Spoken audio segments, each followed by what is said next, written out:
now is when we have our Compassion in Action segment.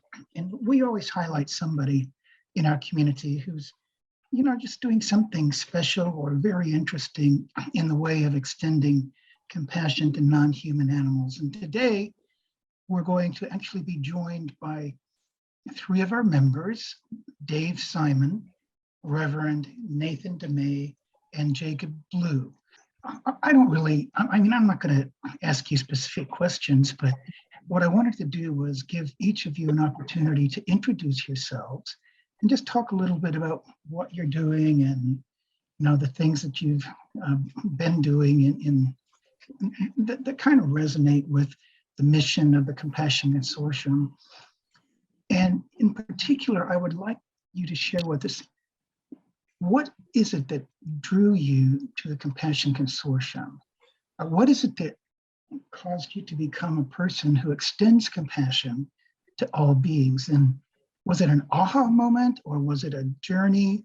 And this is particularly interesting to me because until I married Victoria, when I may have been 46 years old or somewhere around there, I did not have a clue. When I ate a steak, a beef steak, it never occurred to me that piece of meat had been a living being and the torture that it had gone through as a living being. When I drank milk, I had no idea what really happens to cows. When I saw a bug on the sidewalk, I just squashed it. I was totally clueless.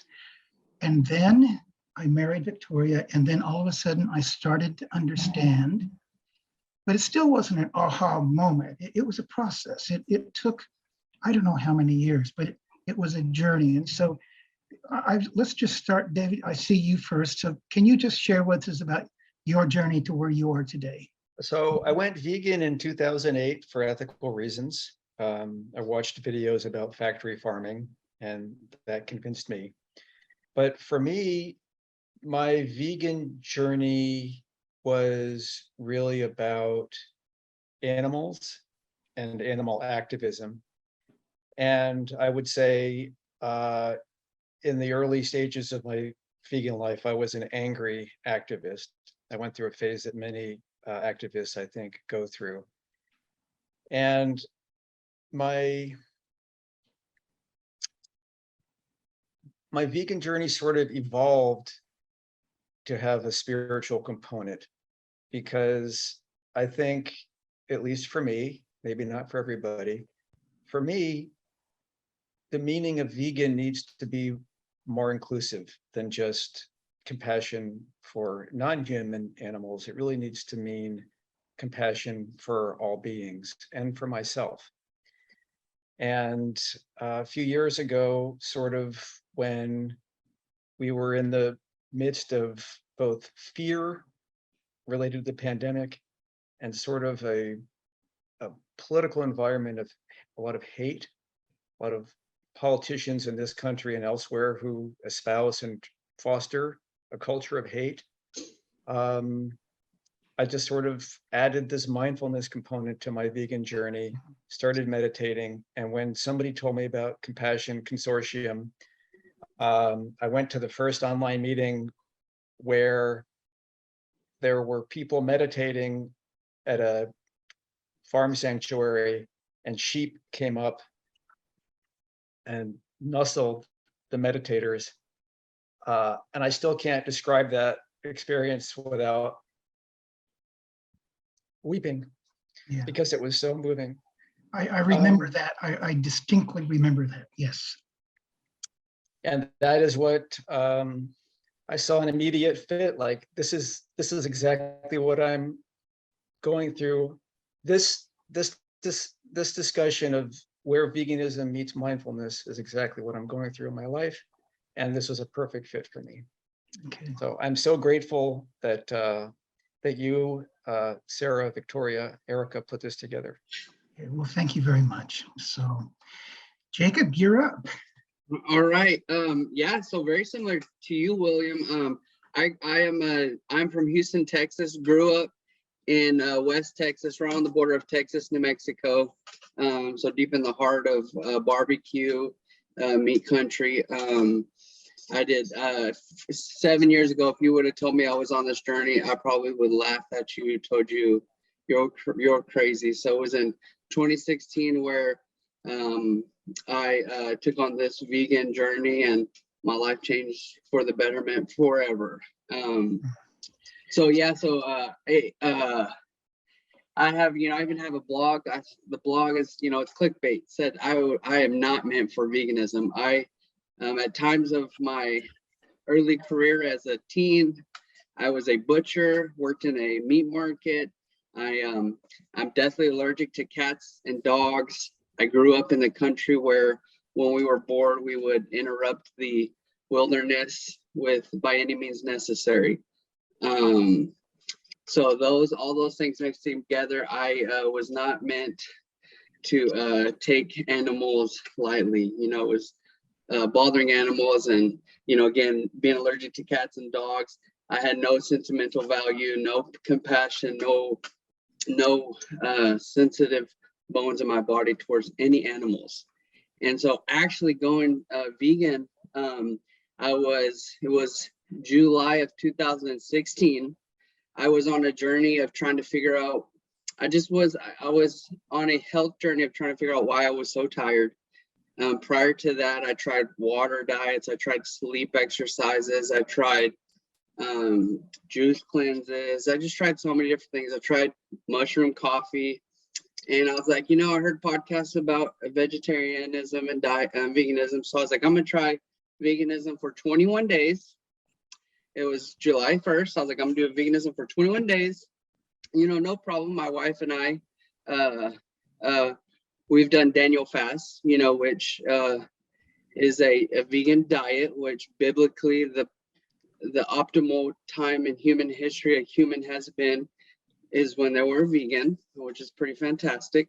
So we're familiar with it. So was going to, do that. I knew that I was capable of trying it. Literally, we had a 4th of July party. That Friday night was July 1st, Friday night party. I was barbecuing chicken and sausage and all kinds of stuff. And on the side, I have vegan veggie dogs. And the next day we were cleaning up. My wife wasn't even going to go vegan at the time. She was very supportive, but she wasn't going to go vegan at the time.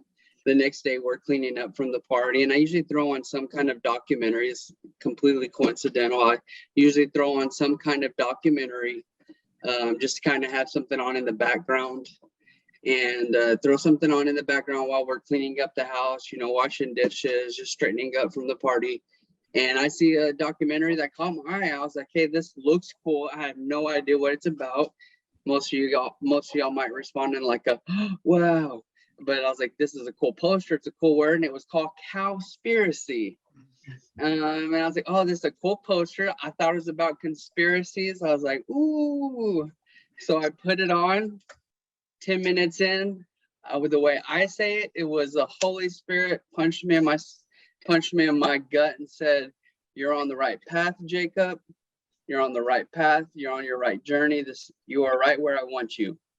And my wife, who was not on the vegan journey with me in that short time, sat and watched the entire documentary, bawled her eyes out, came in the kitchen and she said, I'm doing this too. We cleaned out our kitchen, threw away all our non-vegan stuff.